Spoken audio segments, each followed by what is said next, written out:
Alright, hi guys, so this is my discussion 2 for Education 476. I'm going to start off with Classroom Management, Chapters 4 and 5. Chapter 4 focuses on rules and routines, and Chapter 5 is developing relationships. So for Chapter 4, rules and routines are obviously divided into two.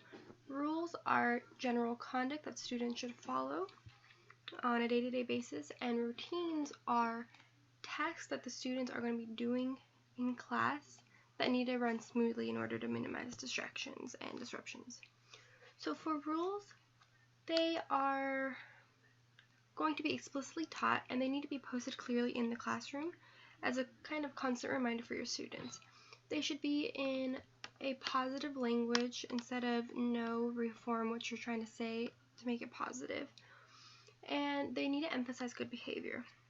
So I know that in the classroom that I'm in right now, the rules have not been explicitly stated, and so a lot of the times the students need to be reminded of what their respective behaviors are, and they're not posted anywhere in the classroom.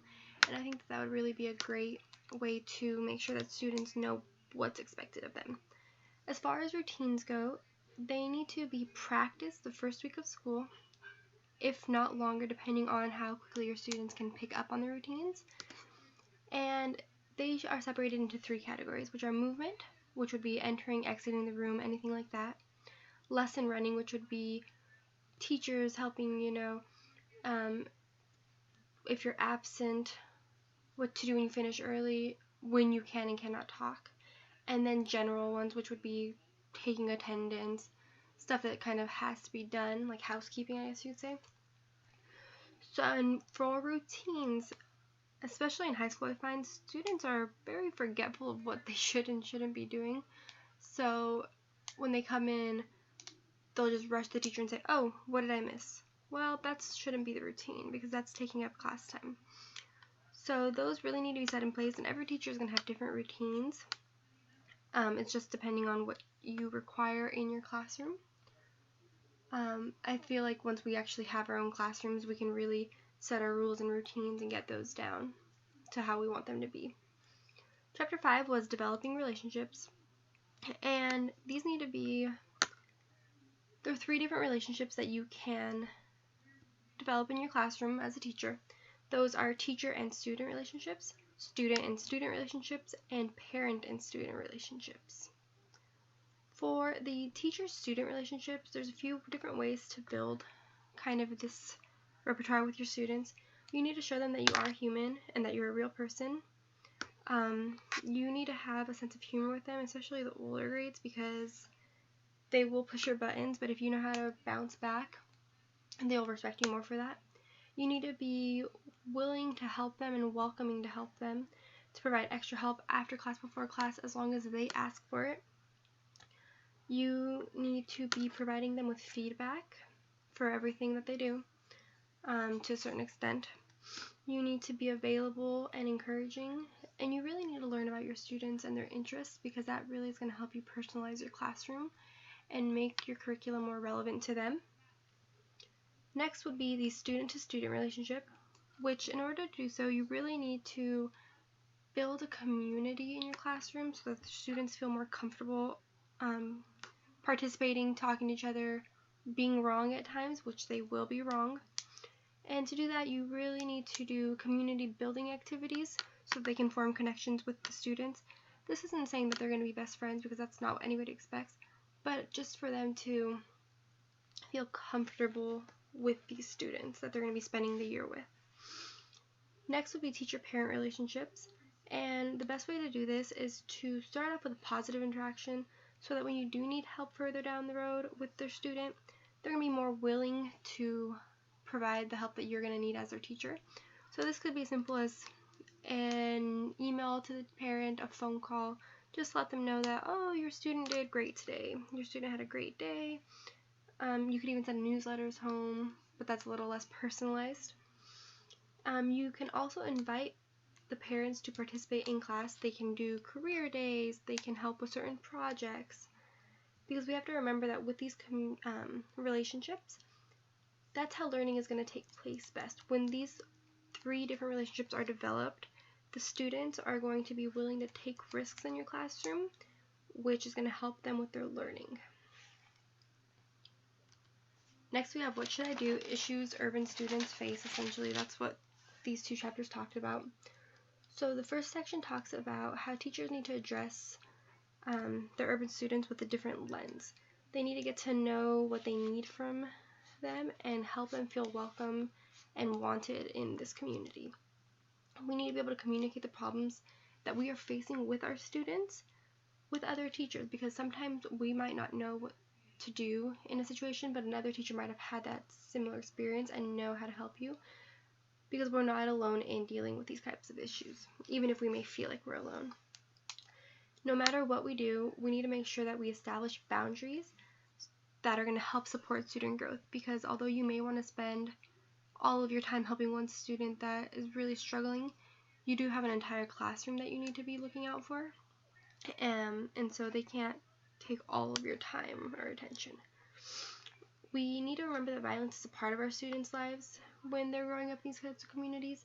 Even in suburban communities, violence is always there. It's just the degree to which they experience it, and it's something that we as teachers need to be prepared to deal with. We need to understand what they're coming from. We need to keep our eyes open for any possible issues that may be arising, and really just be aware and willing to help our students. Even if there really isn't much that we can do without putting ourselves in harm, maybe just talking to the student or talking to other teachers or their parents can help the situation, because ultimately we're there for the students to learn, and they can't learn if they're fearful. Then we also talk about establishing these relationships, which we learned about in classroom management. Well, with what should I do, urban students and the issues that they're facing, if we form these relationships with our students, we put them in a positive light and we help them understand that education is very valuable. This is going to help them create some type of hope that there is a chance for a better future for them through education, which is going to really help them focus and put in the work that they need to do at school. In terms of what and how to teach, which was the next chapter in what should I do, we need to take into consideration all of these things that our students are facing: racial issues, ethnic issues, the language diversity that they face, and base our curriculum off of that and build off of the differences that we have in our classes, and show students that there's more than just the white side of history, the white side of literature, the male side of history, the male side of literature, all of those things, and allow them to experience a wide, diverse range of texts.